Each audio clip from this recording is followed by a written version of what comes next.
Hello students, myself Ankur sir.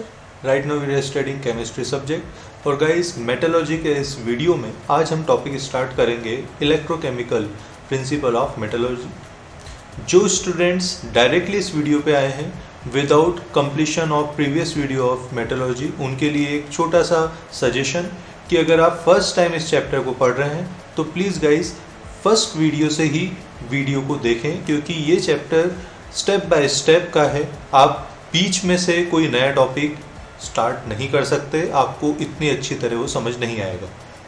Okay guys, तो आज का टॉपिक है इलेक्ट्रोकेमिकल प्रिंसिपल ऑफ मेटलर्जी। देखिए, अभी तक एलिंगम डायग्राम हमने पढ़ा। एलिंगम डायग्राम में और दूसरी पहले की थ्योरीज में हमने देखा कि कैसे थर्मोडायनेमिकली एक्सट्रैक्शन हम करते हैं।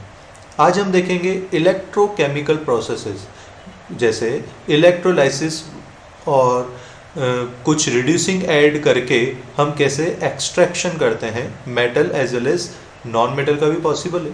तो फर्स्ट ऑफ ऑल रिडक्शन करेंगे और उसके बाद में ऑक्सीडेशन मेथड भी देखेंगे।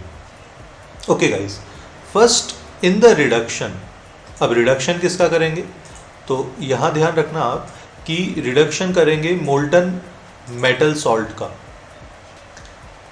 मोल्टन मेटल सॉल्ट का रिडक्शन करेंगे, इलेक्ट्रोलाइसिस करेंगे तो हमें उसमें से मेटल मिलेगी। और इसका जो फॉर्मूला होता है, जिस बेसिक फॉर्मूले पे ये चलता है, वो होता है delta G naught is equal to minus N E naught F. Delta G naught है standard Gibbs free energy, change delta refers here for change. N की वैल्यू है number of electron, E naught है standard electrode potential और F है Faraday, जिसकी value numerical purpose से 96500 हम लेते हैं। तो गाइस, ये जो फॉर्मूला है इलेक्ट्रोकेमिस्ट्री में आएगा, इसमें ज़्यादा वरी होने की ज़रूरत नहीं है। जिन्होंने इलेक्ट्रोकेमिस्ट्री चैप्टर 3rd नंबर का चैप्टर है वो पढ़ लिया है, वो इस फॉर्मूले से ऑलरेडी फैमिलियर होंगे। एनीवेज, सो हमें अल्टीमेटली नेगेटिव वैल्यू चाहिए। क्यों? नेगेटिव वैल्यू डेल्टा जी की अगर नेगेटिव वैल्यू मिलेगी तो उससे प्रोसेस अपने आप होगा और स्पॉन्टेनियस प्रोसेस होगा। लेकिन प्रॉब्लम है इस ई नॉट वैल्यू में। हम बात कर रहे हैं रिडक्शन मेथड। रिडक्शन मेथड में अगर बात करें तो जिसकी मोर नेगेटिव वैल्यू होती है उसका ऑक्सीडेशन होता है। ई नॉट में जिसकी ज़्यादा मोर नेगेटिव वैल्यू होती है उसका ऑक्सीडेशन होता है। मतलब ई नॉट का यहाँ पे पॉजिटिव वैल्यू होना जरूरी है, जो हम ईएमएफ सीरीज से भी देख सकते हैं। 11th क्लास के रिडॉक्स चैप्टर में लास्ट टॉपिक है ईएमएफ सीरीज, या इलेक्ट्रोकेमिस्ट्री के इनिशियल टॉपिक्स में है ईएमएफ सीरीज। वहाँ पे आपको ये लॉजिक मिलेगा कि ई नॉट सेल क्या है। तो अगर ई नॉट सेल की वैल्यू ज़्यादा नेगेटिव है तो उसका रिडक्शन भी मुश्किल है। ओके, अगर दो रिएक्शन हो रही है, दो के ई नॉट वैल्यू की वैल्यू डिफरेंस की वैल्यू पॉजिटिव है, तो यहाँ पे अगर ई नॉट पॉजिटिव हुआ तो इस नेगेटिव पे कोई फर्क नहीं पड़ेगा। मतलब डेल्टा जी नेगेटिव होने के चांसेस बढ़ जाएंगे, मतलब रिडक्शन थोड़ा सा आसान हो जाएगा। मतलब ई नॉट की value more positive, reduction will become easier. अब इसमें क्या होता है कि दो टाइप की मेटल होती है। लेट से यहाँ पे कॉपर ले लिया, आयरन हो गया, या कोई भी एक पर्टिकुलर कंडीशन ले ली कि दो मेटल है, एक कम रिएक्टिव होगी, एक ज़्यादा रिएक्टिव होगी। तो जो कम रिएक्टिव होगी, लेस रिएक्टिव मेटल, उसका तो एक्सट्रैक्शन हो जाएगा, और जो ज़्यादा रिएक्टिव मेटल होगी वो उस सॉल्यूशन के साथ मिलकर अलग वॉश आउट हो जाएगी। मतलब हम लेस रिएक्टिव मेटल का एक्सट्रैक्शन इस इलेक्ट्रोलाइसिस प्रोसेस से कर सकते हैं। जैसे Cu और Fe को एक साथ मिलाया तो यहाँ पे आयरन जो है वो ज़्यादा रिएक्टिव मेटल, तो आयरन तो लेट से अगर SO4-2 एक्वस सॉल्यूशन था तो आयरन FeSO4 बन के अलग हो जाएगा और हमारे पास Cu सॉलिड की फॉर्म में रह जाएगा, मतलब लेस रिएक्टिव मेटल रह जाएगी, more reactive metal wash out हो जाएगी। ओके, ये बात तो अच्छा, इस इलेक्ट्रोलाइसिस प्रोसेस में अपार्ट फ्रॉम दिस रिएक्शन एक बात तो हम जानते हैं कि जो मेटल होती है, मेटल आयंस जो होती है वो पॉजिटिव होते हैं, तो कैथोड पर जाकर वो डिपॉजिट हो जाते हैं क्योंकि कैथोड पॉजिटिव होता है।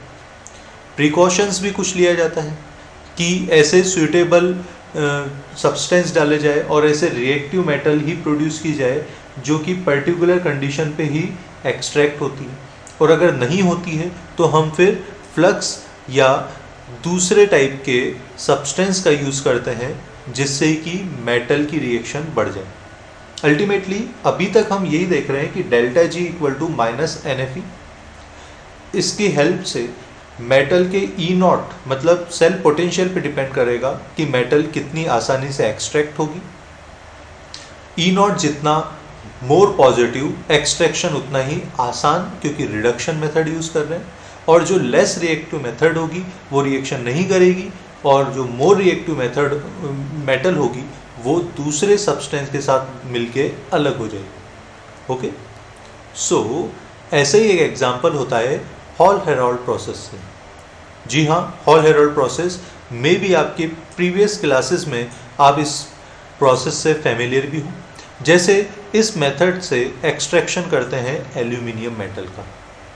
एल्यूमिनियम मेटल, अगर aluminium metal let's say Al2O3 की फॉर्म में प्रेजेंट है, अब Al2O3 का हमें एक्सट्रैक्शन करना है, ऑक्सीजन हटाना है, तो सबसे पहले Al2O3 को आइदर Na3AlF6 या CaF2 के साथ मिक्स कर देते हैं। तो यहाँ पे मोल्टन Al2O3 को लेट्स से Na3AlF6 के साथ मिक्स कर दिया, तो इससे क्या होगा गाइस कि एल्यूमिनियम का मेल्टिंग पॉइंट कम हो जाएगा।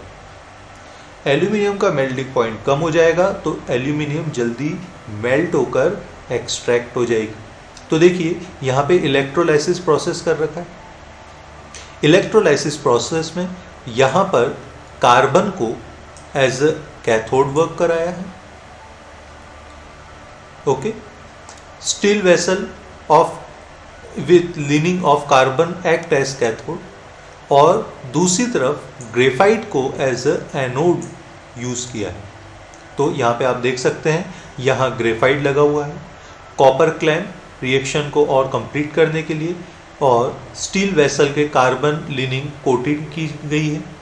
और यहाँ से जैसे ये मिक्सचर हमने लिया है मोल्टन Al2O3 प्लस Na3AlF6 या CaF2 भी ले सकते हैं, तो इससे क्या होगा, जैसे ही ये रिएक्शन कंप्लीट होगी तो यहाँ पे एल्यूमिनियम पिघल के ये जो सिल्वरी फॉर्म में या एल्यूमिनियम कलर में यहाँ पे पिघल के नीचे बैठेगा, और यहाँ पे आउटलेट है जिससे एल्यूमिनियम इजीली एक्सट्रैक्ट हो जाएगा।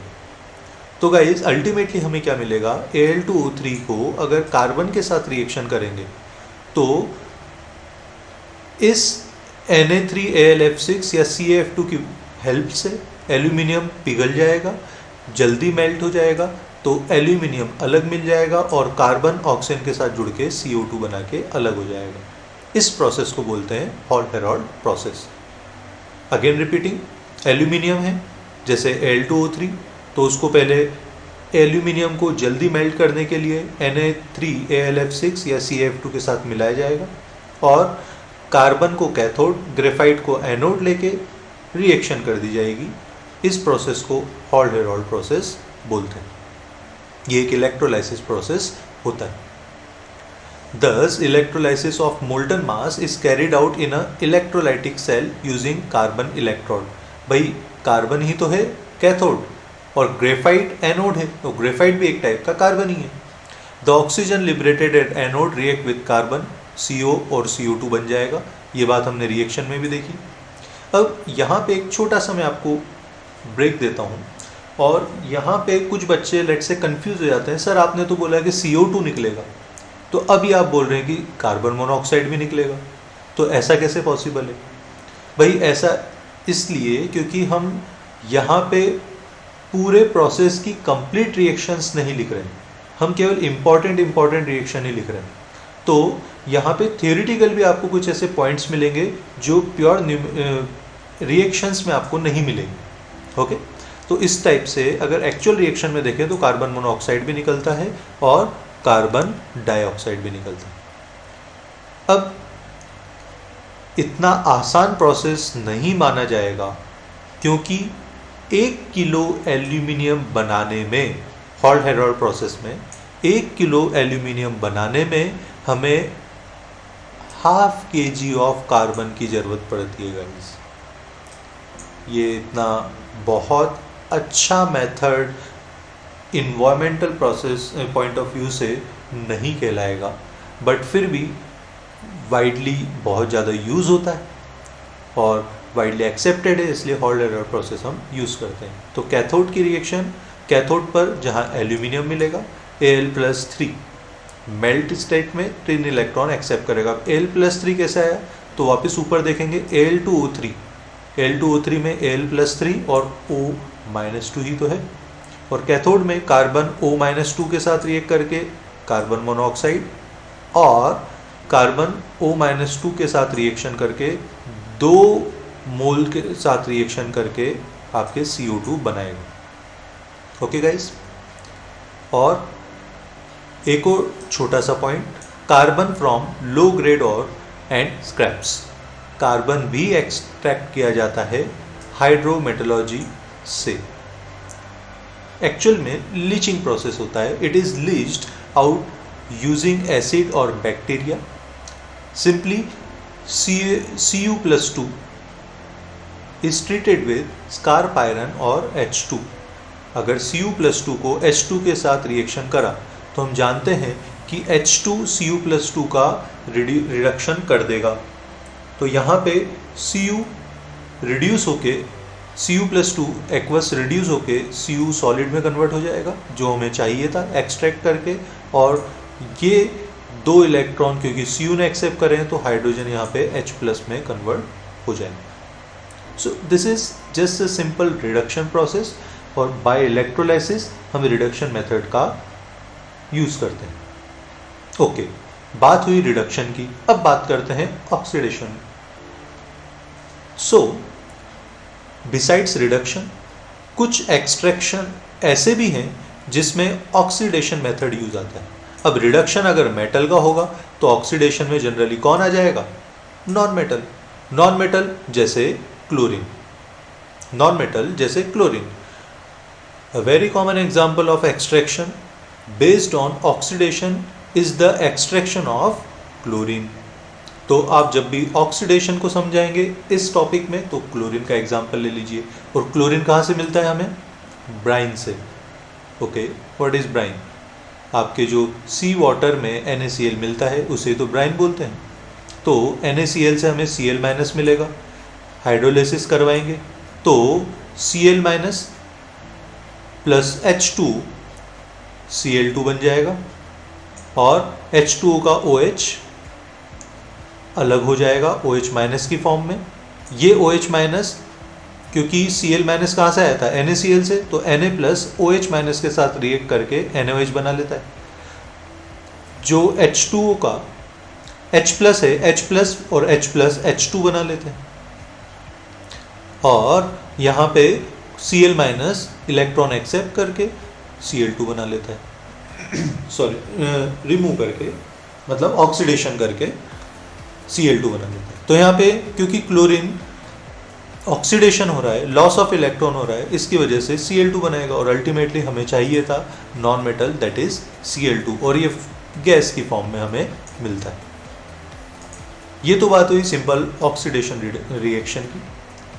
अब अगर मैं बात करूं कि इस रिएक्शन का डेल्टा G क्या होता है, तो रिएक्शन का डेल्टा G होता है +422 किलो जूल। जी हाँ, आपको वैल्यू याद रखनी। और delta G equal to -NFe में N की वैल्यू भी हमें पता है, F की वैल्यू भी पता है, और यहाँ से G की वैल्यू भी पता है, तो E को कैलकुलेट कर सकते हैं। तो इस पर्टिकुलर रिएक्शन 6.49 जो कि इक्वेशन को नंबर दे रखा है, उसके लिए E0 की वैल्यू आ जाती है -2.2 वोल्ट। अब एक्चुअल में -2.2 वोल्ट अगर दे दी जाए तो रिएक्शन कंप्लीट हो जाएगी। हाँ, प्रैक्टिकली -2.2 से थोड़ा ज़्यादा ही देना पड़ता है, क्योंकि प्रैक्टिकली आइडल कंडीशंस सेटिस्फाई नहीं होती है। Okay, so thus Cl2 is obtained by electrolysis giving out H2 and aqueous NaOH। मिला यहाँ पे NaOH, क्योंकि ये जो NaCl का Na+ है वो Na+ OH- के साथ रिएक्शन करके NaOH बना देगा, और H2 और NaOH हमारे बाई प्रोडक्ट्स के लिए। First method. दूसरा मेथड मोल्टन NaCl के साथ भी गाइज हो सकता है। हमें ऑक्सीडेशन करना है, Cl2 लेना है मोल्टन NaCl से, तो सेकेंड मेथड हुआ मोल्टन NaCl से।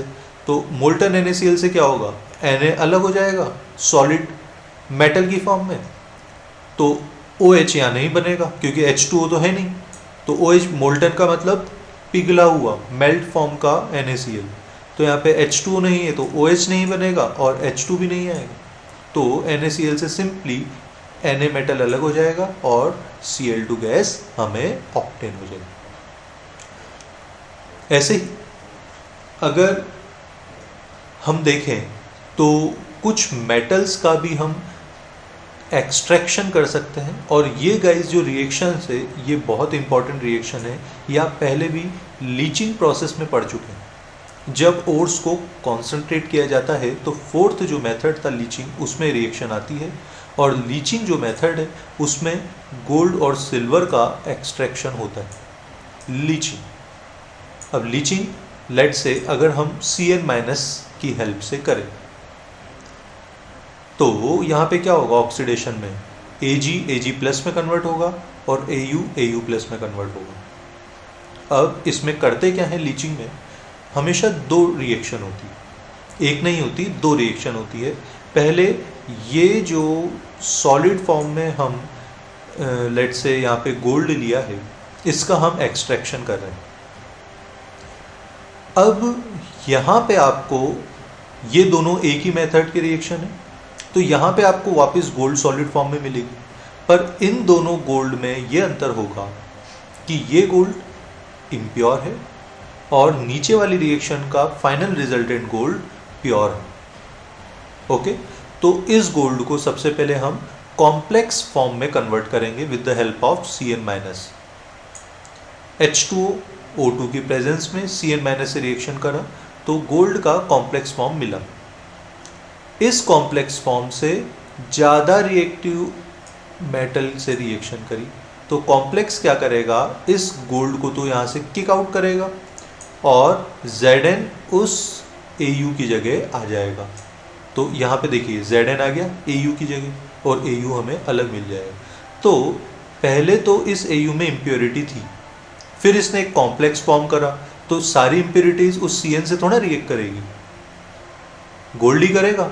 और जब गोल्ड को Zn वापस किक आउट करता है तो हमें प्योर फॉर्म ऑफ गोल्ड ही तो मिलेगी, वो भी सॉलिड फॉर्म में। और इस टाइप से हमें गोल्ड का बहुत अच्छा प्योर फॉर्म मिल जाएगा। तो यहाँ पे इम्पॉर्टेंट बात ये भी है कि zinc act as reducing agent. तो guys this is a theoretical discussion. आप ऐसे टॉपिक्स को पहले पढ़िए, समझिए वीडियो देख के, उसके बाद NCERT बुक खोल के उसमें समझिए, फिर रिएक्शंस याद करिए और पूरे टॉपिक्स को रफ कॉपी में एज इट इज़ लिखिए। तो guys step by step process से ऐसे चैप्टर भी आपको बहुत इजी पड़ जाए। आज इसी एक्सप्लेनेशन के साथ इस वीडियो को अभी इतना ही रहने देते हैं, और नेक्स्ट वीडियो में हम देखेंगे refining of metal which is the last process of extraction. तो गाइज अभी के लिए थैंक यू। वीडियो को लाइक और शेयर करना ना भूलें, YouTube चैनल को सब्सक्राइब करें, बेल आइकन पर मार्क करें जिससे कि आपको लेटेस्ट वीडियो के नोटिफिकेशंस मिल जाएंगे।